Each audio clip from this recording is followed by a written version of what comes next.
Hello बच्चों, let's see this question. Consider the following test for a group 4 cation.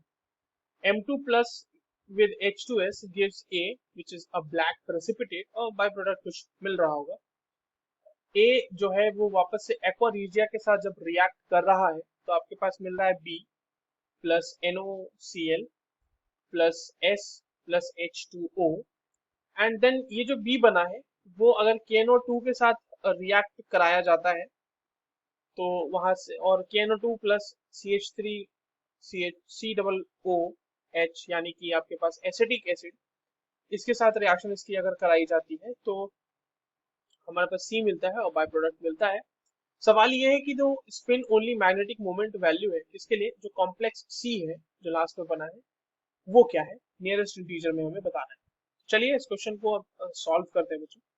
और सबसे पहले तो हम ये देखते हैं कि इस क्वेश्चन को सॉल्व करने के लिए हमारे पास कौन से की कॉन्सेप्ट की जरूरत है। तो देखो ये जो है अपने पास क्वालिटेटिव एनालिसिस का सवाल है और उसमें भी बेसिक रेडिकल का एनालिसिस कराना है यहाँ पे।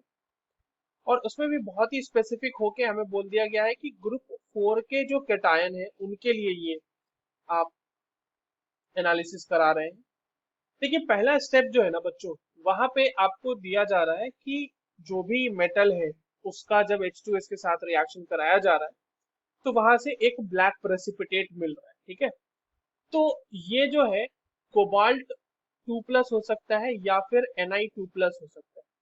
इन दोनों का जब आप H2S के साथ रिएक्शन कराते हैं तो यहाँ से आपको कोबाल्ट सल्फाइड या फिर निकल सल्फाइड इन दोनों का जो है प्रेसिपिटेट मिलता है और वो ब्लैक प्रेसिपिटेट होता है, ठीक है। तो ब्लैक पीपीटी यहाँ तक तो नैरो डाउन कर दे रहा है कि या तो ये कोबाल्ट है या तो ये निकेल है।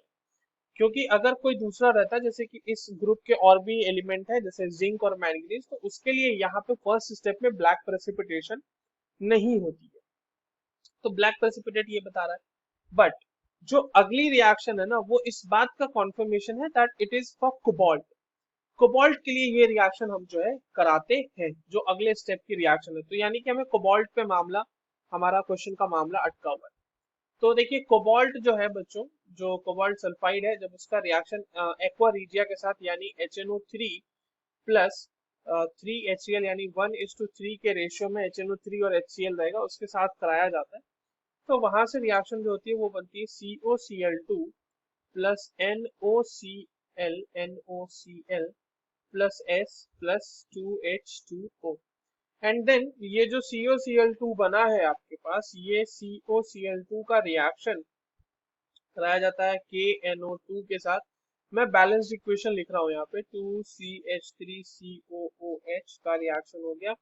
ये यहाँ से बनाएगा K3CONO2 का होल 6 प्लस साथ में बहुत सारे by product like 2KCl 2CH3COOK यानी पोटेशियम एसीटेट साथ में NO और प्लस वाटर भी बनता है मगर उससे हमें कोई लेना देना नहीं। हमारा काम सिर्फ और सिर्फ इससे है जो हमारे पास जो हमारे पास कॉम्प्लेक्स बना है और ये जो है येलो कलर का कॉम्प्लेक्स होता है हमारे पास, ठीक है। येलो प्रेसिपिटेट इसके लिए हमें मिलता है। नाउ देखिए हमारे पास जो कॉम्प्लेक्स बना है बच्चों वो क्या है K3CONO2 होल 6, ठीक है। इसका अगर नाम लिखा जाए तो this is basically potassium hexa nitro cobaltate hexa nitro cobaltate 3, ठीक है। अब ये 3 कैसे लिख दिया मैंने, देखो इसका ऑक्सीडेशन स्टेट कैलकुलेट कर लेते हैं बच्चों। अगर आप देखो इस पूरे कंपाउंड पे इसको अगर थोड़ी देर के लिए K3 को हटा दिया जाए इसको इस तरह से लिख दूं मैं कि 3K प्लस और प्लस, तो यहाँ पर आपको दिख रहा होगा ना कि 3 माइनस चार्ज दिख रहा है यहाँ पे पूरे कंपाउंड के ऊपर। तो ये इसको मान लो X और NO2 जो होगा बच्चों उसके ऊपर माइनस चार्ज होता है -1। तो X -6 क्योंकि 6 है इज इक्वल टू -3। तो यहाँ पर से X की वैल्यू कितनी आ जाएगी, इससे यहाँ पर से X की वैल्यू आ जाएगी +3।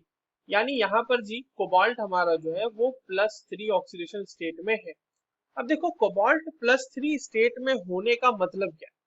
कोबाल्ट +3 स्टेट में यदि है तो इसका कन्फिग्रेशन हो जाएगा आर्गन 3D6, ठीक है। ये हो जाएगा इसका कन्फिग्रेशन क्योंकि प्लस कोबाल्ट का कन्फिग्रेशन इन जनरल क्या होता है 4s2 3d7। तो अगर उसमें से 3 निकाल दोगे तो 4s 0 हो जाएगा और 3d 6 हो जाएगा। ठीक है, इसको लिख देते हैं यहाँ पे 4s 0, कोई दिक्कत नहीं है। अब देखिए NO2 जो है ना बच्चों, NO2 minus, it's a strong field ligand. तो स्ट्रॉन्ग फील्ड लिगेंड होने की वजह से ये क्या करता है कि यहाँ पर इनर हाइब्रिडाइजेशन कर देता है, और यहाँ पर जो हाइब्रिडाइजेशन हो जाएगी इस कॉम्प्लेक्स के अंदर वो हो जाएगी D2sp3। इनर हाइब्रिडाइजेशन हो गई, इनर हाइब्रिडाइजेशन कैसे, मतलब देखो उसमें हुआ क्या होगा कि ये जो कोबाल्ट का 3d6 है ना, 3d6 जो कोबाल्ट का है, ये 1 2 3 4 5 एंड 6, ये जो है दो इलेक्ट्रॉन ये इस तरीके से पहले पेयर हो गए होंगे, और उसके बाद जो है यहाँ पर आपके पास डी का ऑर्बिटल इस तरह से खाली हो गया होगा, जिसमें फिर से ये इस तरीके से बन गया होगा। अब देखिए 2d2 खाली हो गए, एक आपके पास s भी होगा और 3 हमारे पास p भी होंगे, और ये सब मिलके D2sp3 का हाइब्रिडाइजेशन कर लिए होंगे। ये समझना इसलिए जरूरी था क्योंकि इसकी मदद से हम आप ये देख पा रहे हैं कि यहाँ पे सारे के सारे इलेक्ट्रॉन जो है वो पेयर्ड हो चुके हैं। तो इस पर्टिकुलर कॉम्प्लेक्स में हमारे पास कोई भी अनपेयर्ड इलेक्ट्रॉन नहीं है। तो अगर कोई भी अनपेयर्ड इलेक्ट्रॉन नहीं है तो जो म्यू यानी कि स्पिन ओनली मैग्नेटिक मोमेंट की वैल्यू होगी वो 0 हो जाएगी, क्योंकि ये इसी पे डिपेंड करती है। म्यू इज इक्वल्स टू क्या होता है, mu is equals to root under n into n plus 2। तो अगर n ही 0 है तो म्यू की वैल्यू ओवरऑल 0 हो गई, राइट। और यही हमसे पूछा भी जा रहा था इस क्वेश्चन के अंदर। तो ओवरऑल जो कॉम्प्लेक्स में जो मैग्नेटिक मोमेंट की वैल्यू है वो 0 हो गई। सो 0 is the correct answer for this question. I hope you understood this well. All the very best.